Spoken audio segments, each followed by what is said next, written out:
శుభంకర్ బోర్కర్ అన్న ఒక యువకుడు గోవా నుంచి మహాకాల్ దర్శనానికి ఉజ్జయినికి వెళ్ళాడు.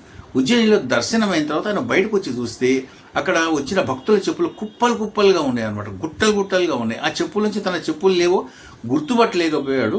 అందుకని చేసిన ఒక తెలివిగల పని ఏంటంటే చెప్పులన్నింటినీ కూడా రకరకాల యాంగిల్స్లో ఫొటోస్ తీసి వాటన్నిటినీ కూడా అంటే తన ఒరిజినల్ చెప్పుల్ని కూడా ఫోటో ఏదైతే ఉందో దాన్ని మొత్తం అన్నింటినీ కూడా చాట్‌జీపీటీకి అప్లోడ్ చేశాడు.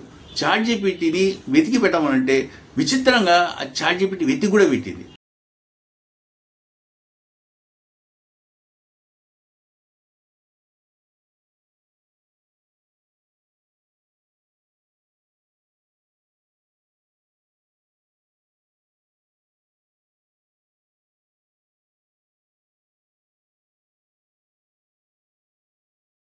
ఫిజిక్స్, మ్యాథ్స్, రకరకాల పరిశోధనలు, ఎంతో సైన్స్ దీని గురించి కనుక్కున్న శామ్ ఆల్ట్మన్ చాట్‌జీపీటీ ఏదైతే ఉందో ఈ రకంగా పనికి రావడం అని చెప్పేసి నిజంగా చాలా చిత్రంగా